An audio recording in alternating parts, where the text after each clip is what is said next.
सर्वेश्वर भगवान की जय हो। मातृदेवो भव, पितृदेवो भव, आचार्य देवो भव। हमारा वेद बताता है माँ को ईश्वर तुल्य समझो, पिता को ईश्वर तुल्य समझो, आचार्य गुरु को ईश्वर तुल्य समझो। माँ बाप के अंदर ही ईश्वर भाव नहीं आ पाया तो जगत के प्राणी पदार्थों में ईश्वर भाव कैसे आएगा? भगवान राम ने ये सब करके दिखाया है। भाई के साथ कितना कैसा व्यवहार करना। आजकल भाई भाई में 2-10 एकड़ ज्यादा कम हो गई तो जिंदगी भर के लिए दुश्मनी हो जाती। अरे भाई का मतलब ही है भय से मुक्त कर दे। भाई का मतलब है कि भय से मुक्त कर दे, किसी प्रकार का भय रहे ही नहीं। पत्नी के साथ कैसा व्यवहार करना, प्यारे भाइयों, गुरु के साथ कैसा व्यवहार करना, ये सब कुछ भगवान श्री राम ने करके दिखाया है। गृहस्थ आश्रम का उन्होंने संचालन किया। मानव धर्म का जो लुप्त प्राय हो गया था भगवान श्री राम ने आचरण करके बताया। रामायण से आप बहुत कुछ जानते हो, ज्यादा नहीं बताएंगे। इसी वंश से फिर आगे चल के बड़े बड़े राजा हुए और चंद्र वंश आरंभ हुआ। पुरुरवा जो हुआ उससे आयु और उसके नहुस के याति के यदु हुए और यदु के यही परमात्मा इसी यदुवंश में भगवान कृष्ण का अवतार हुआ। चंद्रवंश में भी रंतिदेव जैसे बड़े महान उच्च कोटि के त्यागी दानी राजा हुए हैं। ये राजाओं की कथा क्यों सुनना चाहिए? इसलिए सुनना चाहिए कि हमारे अंदर भी हौसला बुलंद हो धर्म का पालन करने के लिए। रंतिदेव 49 दिन तक कुछ भी नहीं खाते।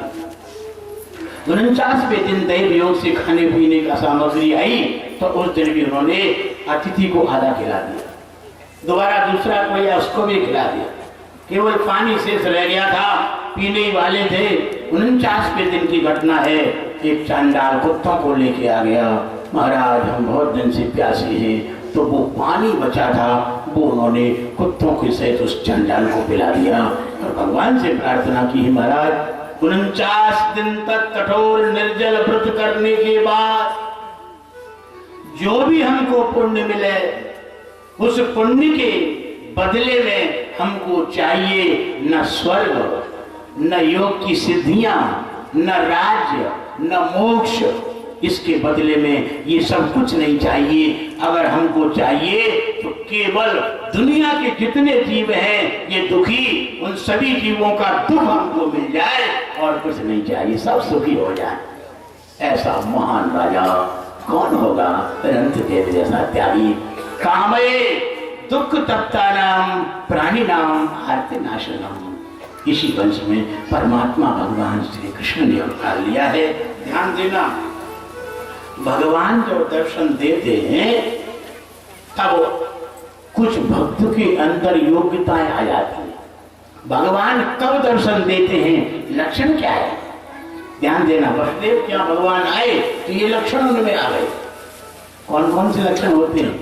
आप लोग भक्ति करते हो, हम जब करते हो, बताया शांतिरभ्यर्थ कालत्वम विरक्तिर्मान शून्यता आशा बंद समुत्कंठा नाम गाने सदा रुचि आसक्तिस्तदगुणाख्याने प्रीतिर्तव वसति स्थले।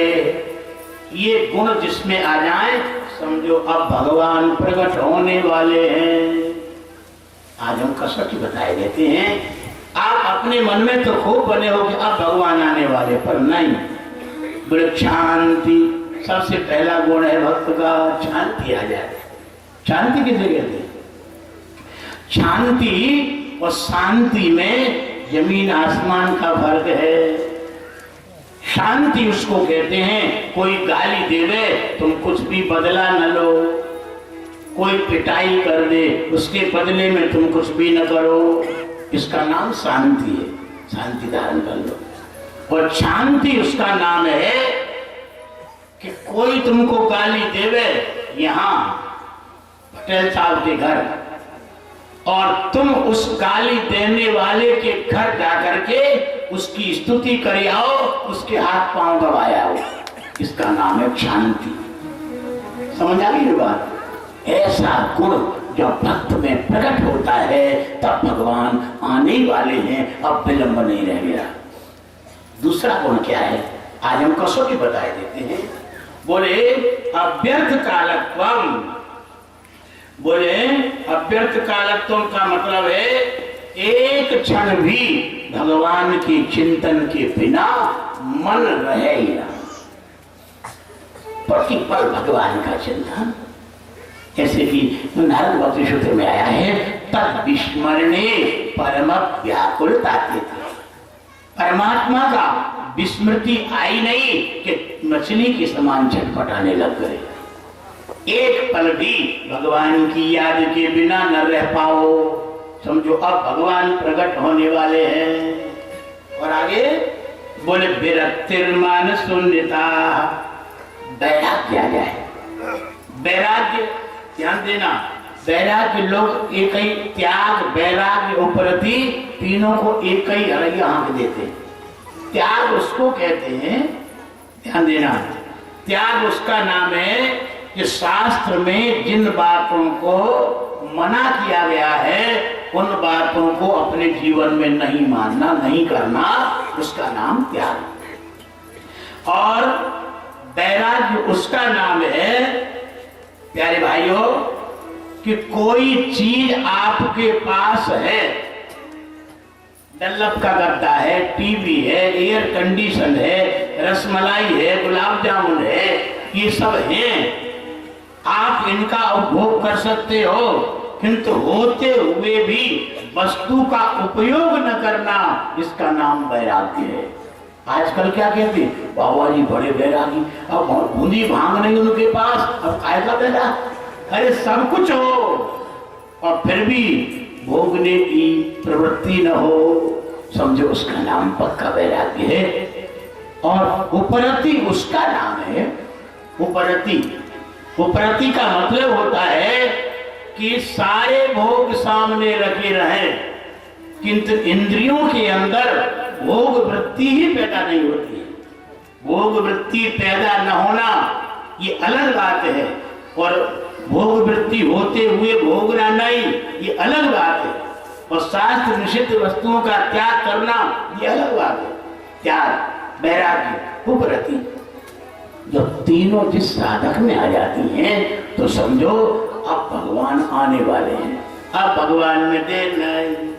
और समुत आशा मान शून्यता, बिल्कुल मान सम्मान एक बाल के बराबर न चाहना। अगर कोई सम्मान कर दे तो समझो बहुत दुख मनाना, बहुत पश्चाताप करना, या ये सम्मान क्यों कर दिया। सम्मान से पुण्यों का नाश होता है, भजन बर्बाद हो जाता है, भजन चकनाचूर हो जाता है। आजकल सम्मान पाने वाले वे सब कुछ नहीं है, खंडनपाल में कुछ रहा ही नहीं उनके पास, क्योंकि सम्मान से भजन नष्ट हो जाता है। सब ही मान प्रद आपको अमानी। मान शून्यता यदि आ गई तो समझो भगवान आने वाले हैं। आशा बंधव, दृढ़ आशा हो जाना और उत्साह बढ़ जाना। पल पल पर जिधर दृष्टि जावे उधर ही भगवान नजर अब आ रहे हैं, अब आ रहे हैं सवरी की तरह। और भगवान के नाम के जाप में इतनी जबरदस्त रुचि पैदा हो जाए कि कितने ही वकील बैरिस्टर लगा दो, कितने ही नास्तिक लोग आ जावे, किंतु तुम्हारे नाम की रुचि में कोई फर्क न डाल पावे। तो समझो अब भगवान आने वाले हैं। और आसक्ति तदगुणाख्याने, भगवान के गुणों की महिमा की वर्णन करने में आसक्ति हो जाए। और भगवान ने जहाँ लीलाएं की हैं ऐसी जगह में रहने का मन करने लगे और दौड़ के घर छोड़ के भगवान के नित्य लीला धाम में पहुंच जाए। समझो अब भगवान प्रकट होने वाले हैं। ये लक्षण प्यारे भाइयों भगवत दर्शन के लक्षण है। यहाँ वसुदेव के यहाँ यही कंडीशन बन गई महाराज। ये मथुरा का राज्य है, बहुत विलक्षण राज्य है, किंतु उस समय मथुरा में उग्रसेन राजा राज्य करते थे। सुखदेव जी से राजा पूछ रहे हैं, बोले उन भगवान की लीलाओं को सुनाओ जिन भगवान की कृपा से हमारे पूर्वजों ने महाभारत रूपी समरांगण को जीता था और मैं तो मां की पेट में मर ही चुका था। जिन भगवान ने ब्रह्मास्त्र से मेरे प्राणों की रक्षा की थी मेरे मां के उदर में, उन परमात्मा की लीलाएं सुनाओ। सुखदेव वर्णन करने लग गए, आंसू बहाने लग गए, प्रेम आंसू झरझर करने लग गए। भगवान की सारी लीलाएं ध्यान में प्रकट होने लग गए। वो राजा जब पृथ्वी ये दैत्यों से आक्रांत हो गई, राक्षसों से पृथ्वी भर गई, अत्याचार अनाचार का बोलबाला हो गया महाराज, तब पृथ्वी गाय का रूप धारण करके ब्रह्मा देवताओं को लेकर के क्षीर समुद्र के किनारे भगवान की स्तुति करने के लिए गई। ध्यान देना, आप लोगों के मन में ये भाव बना है कि राक्षस और दानव दैत्य इनके सींग होते होंगे, पूंछ होती होगी या बड़े विकराल रूप होते होंगे, हम तो नहीं दानव और राक्षस और दैत्य, ये बात नहीं है। दानव और राक्षस एक वृत्ति है मनुष्य की, एक घिनौनी आचरण की प्रक्रिया है, उसी का नाम दानव कहा गया है।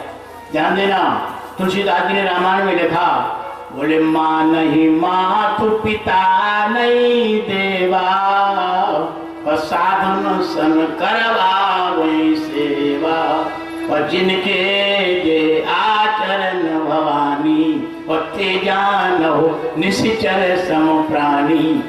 जो माँ बाप को कष्ट देते हैं, जो पत्नी को कष्ट देते हैं, गुरुओं की अवज्ञा करते हैं, धर्म का उल्लंघन करते हैं, वे तो राक्षस हैं।